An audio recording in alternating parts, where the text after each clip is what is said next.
ಸುಮಾರು ದಿನದಿಂದ ಈ ಸಮಾಜದಲ್ಲಿ ಯಜ್ಞಳ್ಳಿ ವಾರ್ಡ್ನಲ್ಲಿ ಸಮಾಜ ಸೇವೆ ಮಾಡ್ಕೊಂಡು ಬಂದಿದ್ದೀವಿ. ಇವತ್ತಿನ ದಿನ ಪ್ರತಿ ವರ್ಷ ಏನು ವಿವಾಹ ವಾರ್ಷಿಕೋತ್ಸವನ್ನ ಮನೆ ಮಟ್ಟಕ್ಕೆ ಮಾಡ್ಕೊಂತಿದ್ವಿ. ಈ ವರ್ಷ ಏನು ಸಮಾಜದಲ್ಲಿ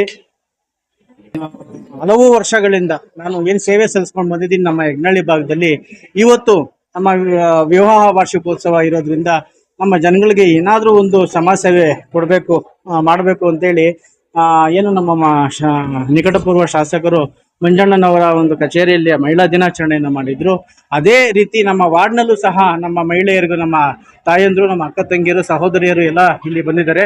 ಅವ್ರಿಗೆ ನಮ್ಮ ಮಹಿಳಾ ದಿನಾಚರಣೆ ಮಾಡಬೇಕು ಅಂತೇಳಿ ಡಿಸೈಡ್ ಮಾಡಿ ಈ ಒಂದು ಸಂಭ್ರಮಾಚರಣೆಯನ್ನ ಇಟ್ಕೊಂಡಿದ್ದೀನಿ. ನಮ್ಮ ಯಜ್ಞಳ್ಳಿ ಭಾಗದ ಜನರೇ ಜೊತೆ ಏನಾದ್ರೂ ಒಂದು ಸಂಭ್ರಮಾಚರಣೆ ಮಾಡೋದೇ ನಮ್ಗೆ ಈ ವಾರ್ಷಿಕೋತ್ಸವ ಅಂತ ಹೇಳಕ್ ಇಷ್ಟಪಡ್ತೀನಿ. ಹೌದು, ಸುಮಾರು ಇವತ್ತೊಂದು 500ರಿಂದ 600 ಮಹಿಳೆಯರು, ನನ್ನ ಅಕ್ಕ ತಂಗಿಯರು, ತಾಯಂದಿರಿಗೆ ಏನಾದ್ರೂ ಒಂದು ನಮ್ಮ ಕೈಲಾದಂತಹ ಸೇವೆ ಮಾಡಬೇಕು ಅಂತೇಳಿ ಅವತ್ತಿನಿಂದ ನಮ್ಮ ಹಂಬಲ ಇದೆ. ಇವತ್ತು ಸಹ ಏನಾದ್ರೂ ಒಂದು ಕೊಡುಗೆ ನಮ್ಮ ಮನೆ ಮಟ್ಟಕ್ಕೆ ಅಲ್ಲದೆ ನಮ್ಮ ಯಜ್ಞಳ್ಳಿ ಭಾಗದ ಎಲ್ಲ ನಮ್ಮ ತಾಯಂದಿರಿಗೂ ಸಲ್ಲಿಸಬೇಕು ಅಂತೇಳಿ ಈ ಒಂದು ಮಹಿಳಾ ದಿನಾಚರಣೆಯನ್ನ ಇಟ್ಕೊಂಡಿದ್ದೀವಿ ಯಜ್ಞಳ್ಳಿ ಭಾಗದಲ್ಲಿ.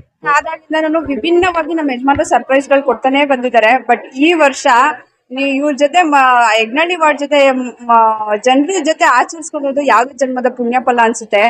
ಈ ನಮ್ಮ ಯಜಮಾನರು ಸತತವಾಗಿ 5 ವರ್ಷದಿಂದ ಯಜ್ಞಳ್ಳಿ ವಾರ್ಡ್ ಜನರಿಗೆ ಸೇವೆ ಮಾಡ್ಕೊಂಡೇ ಬಂದಿದ್ದಾರೆ. ಇನ್ನು ಹೆಚ್ಚು ಅವ್ರಿಗೆ ಸೇವೆ ಮಾಡೋ ಅವಕಾಶ ಸಿಗ್ಲಿ, ಜನರು ಮಾಡ್ಕೊಳ್ಳಿ, ದೇವರ ಆಶೀರ್ವಾದ ಸದಾ ನಮ್ಮ ಕುಟುಂಬದ ಮೇಲೆ ಇರ್ಲಿ ಅಂತ ಬೇಡ್ಕೊತೀನಿ.